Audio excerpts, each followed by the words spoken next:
boy, do I have some stories to tell you. Holy moly. They're watching. Oh, the feds are watching. They're always watching. Feds are always like this. Okay. Now we know for real. I have a lot of interesting stories to tell you.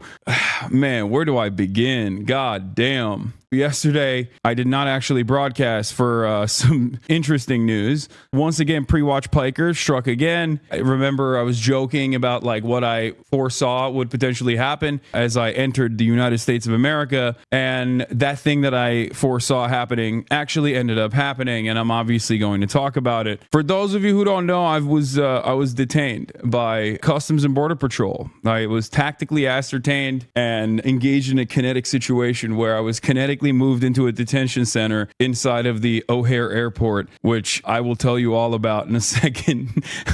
Oh man, didn't pass the ocular pat down. I believe it was before the ocular pat down. It's the flight manifest that they get ahead of time. They knew who I was and they were ready to receive me. Let's just say, and it wasn't a very warm welcome. So what's happening? What's happening, Chicago? What the was that? You know, this is only my second time coming back here, and the first time I was here for the DNC got kicked out. Second time I couldn't even enter the state. Almost. Definitely an interesting experience, let me tell you. Okay, our story begins at Paris's premier international airport, Charles de Gaulle. Okay, now I'm somewhat of an experienced traveler, and usually as an experienced traveler, I like to get to the Charles de Gaulle airport early because I know, no disrespect to France, I love the country, but Charles de Gaulle airport is one of the worst in Europe. It's a major hub, but unfortunately, due to, I think, like a lack of interest from the managers of any of these companies where they just refuse to hire additional people. And I feel like in France, you just have to always hire more people because everyone is doing work very slowly. Okay. It's just the pace that you have to adjust to. And therefore, you have to hire more people. There's always like work stoppages and stuff like that. And the unions are relatively powerful, but the corporate overlords will literally punish travelers instead of meeting the actual demands of labor unions there. So I've been in a situation where I've been like stuck in France and stuff. Like I had to do crazy maneuvering to get out. So I knew that. And because I knew that, I was like, I'll go 3 hours early. It's something that I never do. Usually I'm actually very slow. But this time I was like, I'll go 3 hours early and everything will be fine. I was already worried that I was going to have issues coming into the country. I had joked about it already. So I was like, at least on the one side, like leaving the country of France will not be that big of a problem. And boy, was I wrong. Okay, boy, was I wrong. So I hit the triple Monty. I had like a generational run. There was massive traffic going in. When you actually drive into the airport, the person that's dropping you off has to get a ticket at the gate. The ticket actually didn't work. Like, so we were stuck in traffic with like other cars behind us. Like my driver had to get out and be like and wave people away from the gate so that we could actually get to a gate that worked, all this stuff, right? And I'm like, oh brother, here we go. I mean, I'm flying business, so like I have sky priority, so I'm thinking like, oh, at least I'll be able to get my luggage in on time. Barely made it to the check-in. Okay, there was already issues with the check-in. Once I got through the check-in, I got hit at every single step. There's an automatic passport processor where you just kind of step into this room and then boop, doors open, you walk in, right?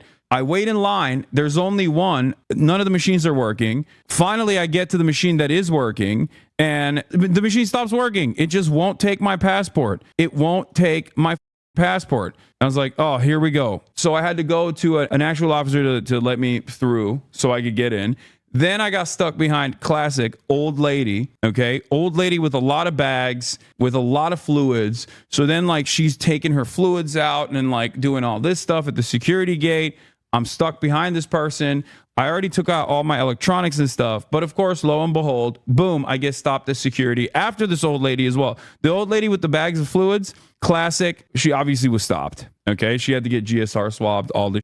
And then of course, I also got stopped. Had to get GSR swabbed, all of this. because I have electronics on me. And, I stopped there. Generational 3-hour run at Charles de Gaulle. And then afterwards, I get into the flight and I'm like, all right, finally. The flight was actually fantastic. I slept the entire time. I slept like a goddamn baby, slept the entire time. Didn't even eat on the flight, which is crazy. There's never been a moment where it was like an 8-hour to 9-hour flight and I didn't even eat. I slept the entire time on the flight. Finally get into the United States of America. And at which point I'm like, all right, let's do it. I got global entry. This is going to be my first ever global entry entrance. Hopefully this will go smoothly. Okay. First time ever getting into global entry. I got it after my brother yelled at me over and over again, telling me you got to get global entry, whatever. Right. I get to the global entry line and they're processing everybody expeditiously. You walk up, boom, immediately they take your photo of your face and you walk in and there's a customs person there, cop there, just basically waves you, okay? And they do that over and over again. It gets to me, take a photo, boom, walk in instantly. The Customs and Border Patrol agent goes, step aside, sir. I was like, here we go. All right. She goes, step aside, sir. An agent will come and take you to another location. I was like, is that proper protocol? I was like, sometimes it happens. I was like, okay. And I knew at that point, I was like, okay, I'm texting like family. I'm like, this is happening. I'm texting my manager. I was basically I got Lolo on. I was like, listen, I'm going in. All right. I'm freaking going in. Who knows how long this will take? Who knows what will happen? I had already heard like horror stories from people. There was like that one girl on TikTok that had talked about this, and I thought to myself, all right, it's done. It's happening to me as well. It is what it is. Am is real high. I'm about to say am is real high multiple times to get these guys off my back. So I'm waiting in the corner. This Latina ICE agent comes up, picks me up, takes me to this detention center. I sit down, fluorescent light bulbs, the whole nine. Okay. They have benches in the back of O'Hare Airport where there's like a detention area. Okay. There's a detention area. I'm sitting there. There's like a bunch of terrified families. Okay.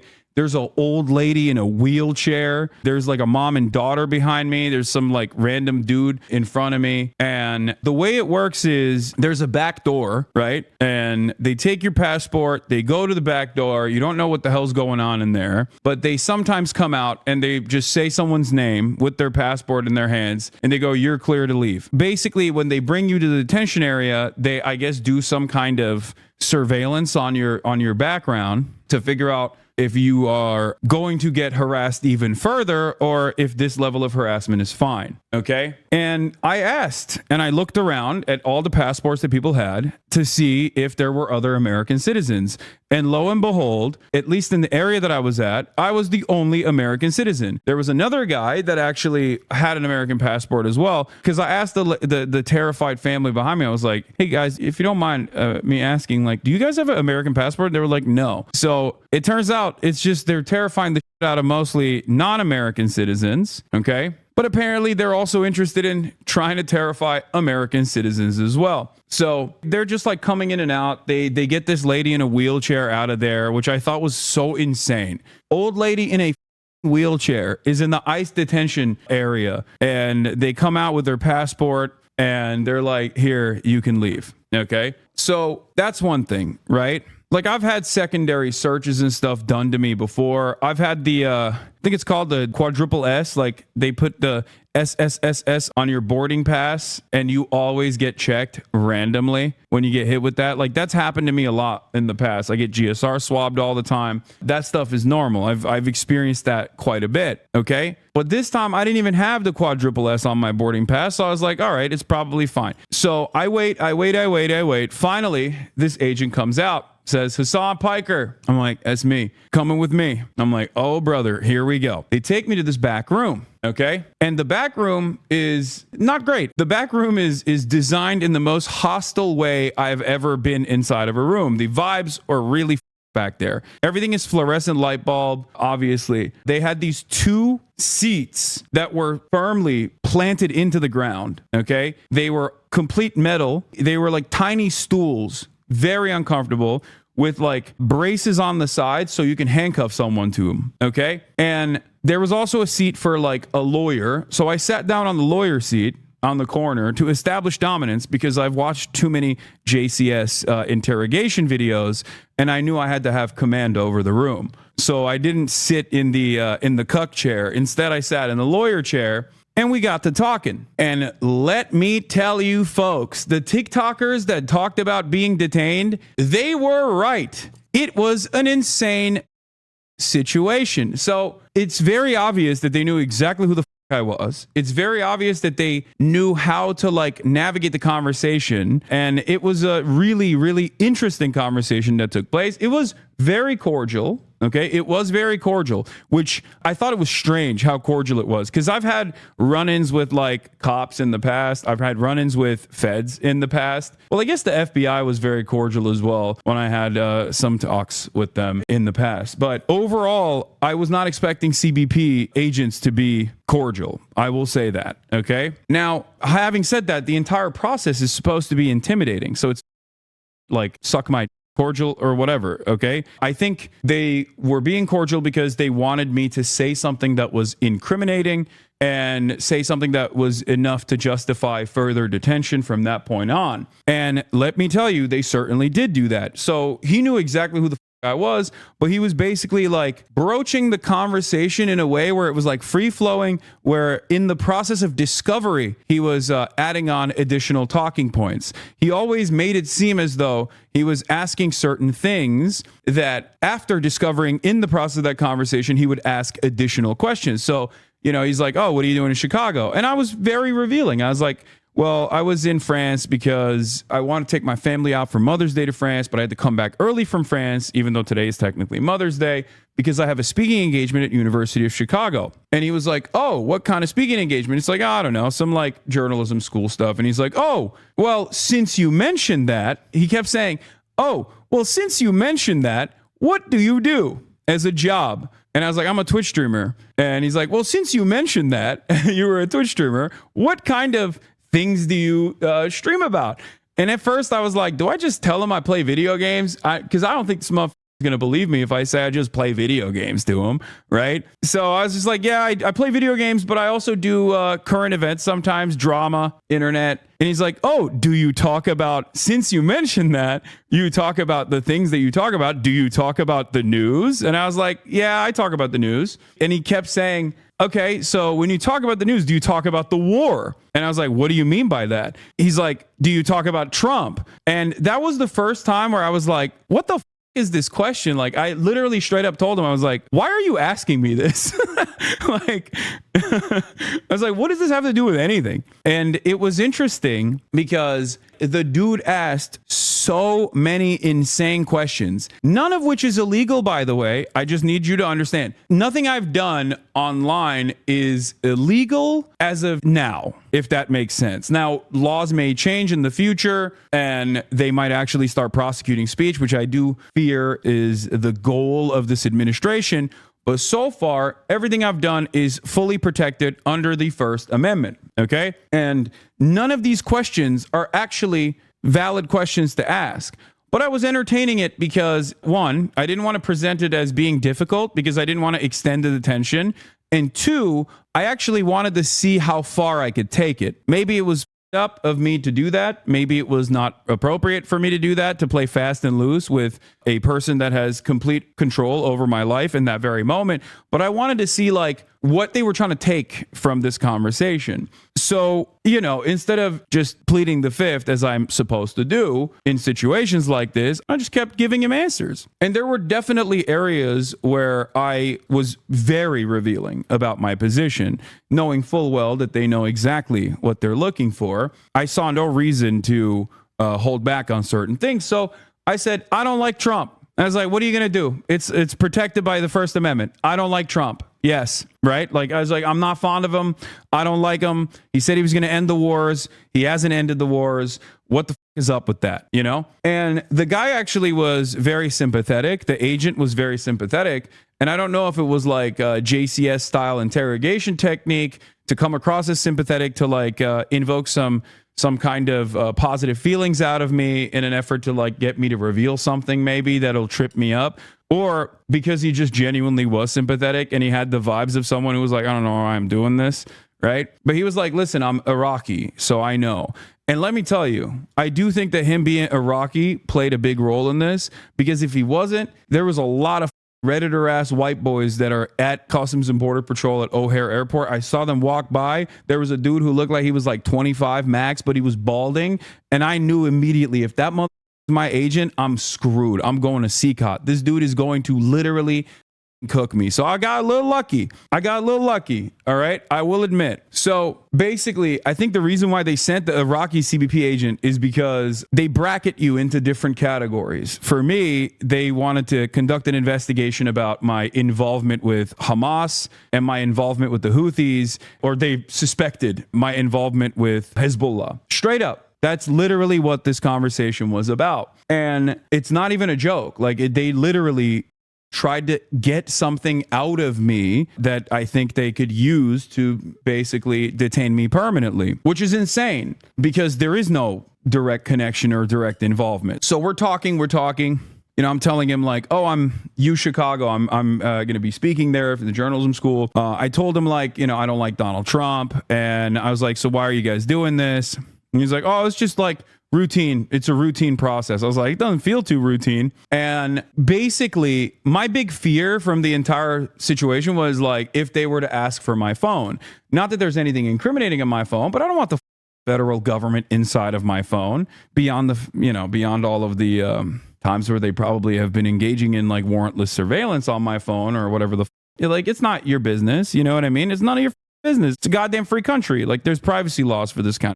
So for those of you who don't know, by the way, they can't actually unlock your phone. But if you have biometrics on your phone, they could technically use that and put the phone to your face and unlock it that way. So just so you know, they could technically do that. OK, they could technically do that.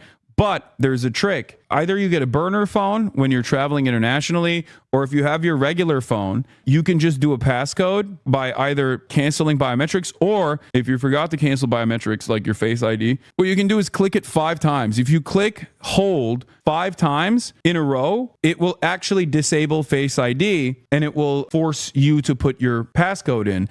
And because there are laws against like the agents not being able to force you to put your passcode in, they can't actually access your phone like that. Now, there's different methods of how they can access your phone. From what I understand, they can also put it on a computer and just like plug it into a machine, and the machine just basically takes all of the information in your phone.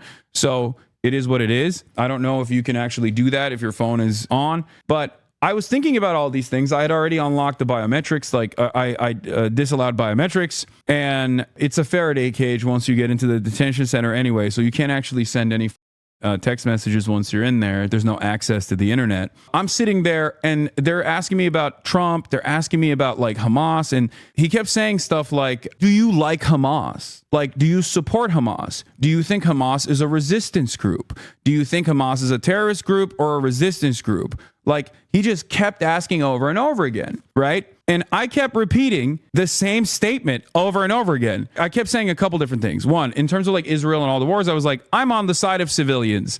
I want the endless bloodshed to end. I am a pacifist. I want wars to end. I just kept repeating that over and over again. Every single time he asked me a question, I just kept repeating that. And every single time he asked me a question, a leading question about Hamas, I kept saying, the United States State Department recognizes Hamas as a terrorist organization. The United States State Department recognizes Hamas as a terrorist organization. So he just kept asking me over and over again, like Hamas, Houthis, all this, trying to be like, oh, do you support them? Do you like them? Like, what do you think about them? Which I thought was insane, because the reality of the matter is, up until this very moment, if you were to say, as an American citizen, you stand 10 toes down with Hamas, or you stand 10 toes down with the Houthis, or whatever they can't deny you entry into the country for that. But I don't know what they're trying to do. So I was like, I'm not going to go beyond it. I'm not going to go beyond just like reiterating over and over again. The American government's position is that Hamas is a terrorist organization. But then he just kept asking me about the Houthis. He's like, well, do you agree with the terrorist designation for the Houthis? And I said, I'm of the Brookings Institute mindset that in 2020, when Donald Trump initially designated the Houthis as a terror organization, that was a major mistake. I talk about these issues from an academic context with humanitarian rights organizations and with academics and with journalists. As a matter of fact, this is completely protected under First Amendment laws. And therefore, I don't understand what the reason why we're having this conversation is. And I kept saying that over and over again, at which point he just like kind of gave up. But what I thought was really interesting was, and I even followed it up with like, I said, I call balls and strikes. And there are things that Trump has done that I actually agree with. And I'm not shy about saying those things, even though initially he said he was going to end all these wars. He hasn't done so.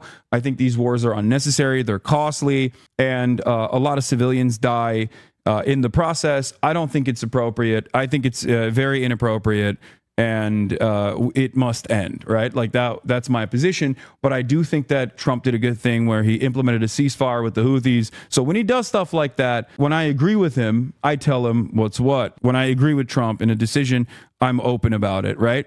So I explained that to him, and I just yapped away over and over and over again. And what I found to be particularly interesting was, in the first half of the conversation, it was just like basically a fact-finding mission, right? Try to get me to say something that I think would be of interest. In the second part of the conversation, there were some real actionable items that he presented that, depending on how I answer those questions, like I'm going to jail. Because the first stuff was just illegal for him to ask me those questions and completely idiotic and ridiculous. And I think they did it because they know who the fuck I am and they wanted to put the fear of God into me, not knowing that I'm a stubborn piece of and, that's not going to work at all, right? The second half of the conversation was actually like, because he left, went away for like 35 minutes, came back, and then he asked like actionable items. But one thing that I will take note of that I thought was very interesting was the fact that a lot of the that like the Ethan Kleins of the world have like cried about over and over again were unironically brought up in that conversation.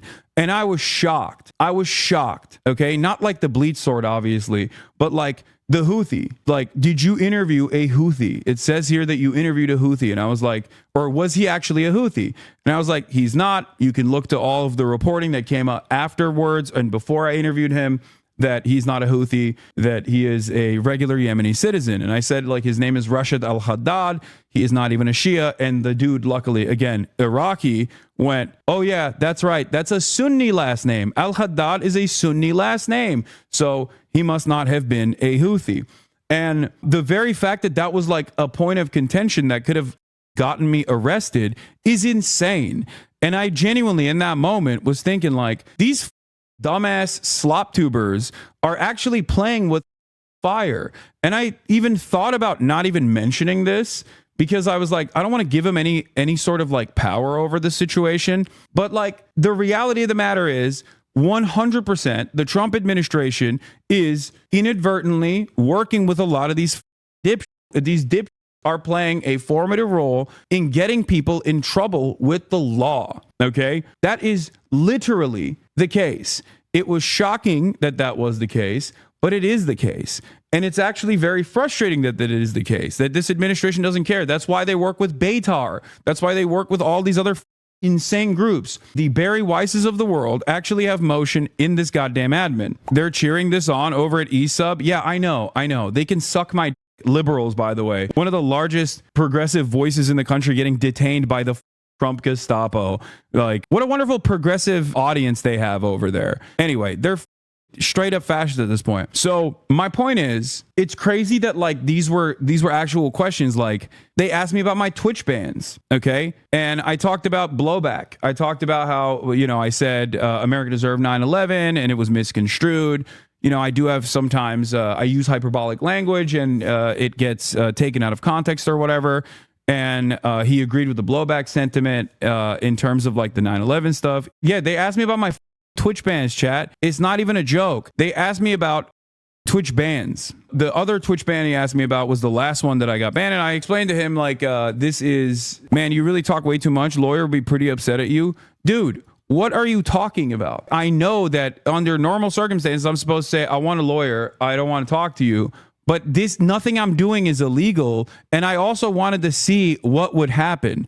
Do you understand? I wanted to see what would happen. I wanted to actually see this experience, which is why instead of immediately lawyering up, I was like, no, I'm gonna entertain this. I'm gonna see what they actually are trying to get out of this. And I'm glad I did this, because the reality of the matter is, one, I'm profoundly privileged. Okay, remember, I'm a public person, and also I have enough money to be able to fight back against this sort of thing, and they know who the I am. So obviously, the reason for why they're doing that is, I think, to try to create an environment of fear, to try to get people like myself, or at least like others that would be in my shoes that don't have that same level of security, to shut the up. And for me, I'm going to use the privilege that I have in that moment to try and see what the they're doing. Okay, because every single thing that they ask me, trying to get me to say something like, oh, I support Hamas or whatever, is literally not allowed. Like, what the do you mean? Like, why is this denying me entry into the country of my birth? Like, this is my birthright. I'm an American citizen. You can't just stop me at the border and be like, what's your opinion on Donald Trump? You're not allowed to enter the nation. Like, that was the first half. Like I said, they asked about the Twitch bans. They asked about like the Rick Scott statement. And I was like, listen, you know, I laughed. I was like, I'm not calling for the assassination of a sitting senator. That'd be insane. But instead, I explained to him, like, I was talking about the hypocrisy of the Republicans, blah, blah, blah. I explained away all that shit. And he was understanding. Then he went back and he came back. And the actionable items that came up afterwards was basically asking me about if I had ever been in contact with Hamas, if I had ever been in contact with the Houthis, directly or indirectly, if I'd ever actually been in contact with Hezbollah, if I'd actually ever offered financial support or logistics or any kind of support to Hamas, Hezbollah, or Houthis. They straight up asked me that. And I laughed. I said, no, of course not. But yeah, that was, once again, these are questions that they're asking. But one thing that I thought was really interesting was, in the actionable side of things, they also asked, have you ever interviewed a member of Hamas? Have you ever had a communication or correspondence with a member of Hamas, Hezbollah, or the Houthis? Now, what's really insane about that is that, as someone who works in media, sometimes I do actually do journalism, right? As I've maintained this position over and over again. And I said that I would, if given the opportunity, talk to someone that is a part of the Ansar Allah movement, a Houthi, or even Hamas, or even Hezbollah, right? I think that I have the right to do so. So that is the part where they were like, if you answer yes to any of that, that's when, you know, there's like actually illegal stuff in there. Having said that, there is one part of it that wasn't illegal, which is being in communications or being in contact with someone in Hamas. Like, that is a part of journalism you actually can do. It's ridiculous. Like, you can interview ISIS. Like, what are we talking about? The notion that this would be an issue for the Customs and Border Patrol is ridiculous. Okay. I mean, Donald Trump is in contact with Hamas. He had a envoy directly talk to Hamas a couple months prior. He's in direct contact with the Houthis. Like, what are you talking about? And so is Dropsite. Like, the idea that this will deny you entry into the country is like, what are we talking about? What do you mean? Like, what kind of insane double standard is there? Right? So that part was frustrating. And the interview interrogation, whatever you want to call it, that basically ended with me asking, like, so what is the purpose of this? Like, am I being detained? And because I was like, you know that I'm going to talk about this. I was like, a lot of people have talked about this, like, detainment structure. And he was like, yeah, people really exaggerate how these things go. And I was like, well, it is not a great situation to be in, you know? Like, what do you mean? And yeah, he was like, yeah, there's been a lot of reporting on, you know, the conditions in situations like this in detainment, but you're not technically detained. I was like, so I can leave? Like, I asked him, like, I was like, am I detained? And he's like, no. I was like, all right, so what's the purpose of this entire situation? I could just walk out right now. And basically, when I said that, the interview ended. So I don't know if that was something that I should have said from the start. Am I being detained? You know, what's the deal here? That's your Fourth Amendment right? No, you don't have. Okay, chatters, I need you to understand something. So after I said, am I being detained or whatever, he was like, no, well, he didn't like abruptly end it. He kept asking some questions, but it pretty much ended after that. And I don't know if that's like, I got lucky there, because when I asked, like, am I free to go? That kind of stopped the process a little bit. And I don't know if that's the reason why I didn't have them look through my phone, but I wasn't planning on letting them look through my phone anyway. That was my point. Like, there was a line where I was going to say, I'm done with this. Either arrest me or, let me go. I don't know what's happening here. I got detained. I didn't get detained. Yes, chatter. Yes. ICE agents took me to a detention center. That is a de facto detention. Like, what are you talking about? The total runtime of it was like 2 hours, which was definitely faster than I thought it was going to be, I will admit. And I probably should have asked, am I being detained from the start? And I wonder what would have happened. But I basically asked him, like, do you think this is going to happen again? Right? I was like, is this going to happen again? And he said, maybe. And he gave me this piece of paper, this sheet from Homeland Security. What is DHS TRIP? Okay. And you can, I guess, submit an inquiry at dhs.gov/trip and ask why I was stopped. You will be prompted to describe your particular concerns and experience, provide contact information to which a response will be directed, and be assigned a case number to help you monitor the progress of your inquiry, which I will do. Okay, I will do this. And he basically said, you can figure out what not to do so that this doesn't happen again. And I suspect the what not to do is just don't be a political commentator that speaks about American foreign policy, which is not something I'm planning on stopping. Now, why did I tell you guys about this experience? Okay. Why did I tell you about this entire experience? Like, because in my mind, I thought maybe I shouldn't reveal this stuff, because I think like the goal here is to put fear into people's hearts, to have a chilling effect on speech, that like the government is unafraid of intimidating you in illegal ways. Okay. The government is now officially willing and able to intimidate you for your speech. That is a direct violation of the First Amendment.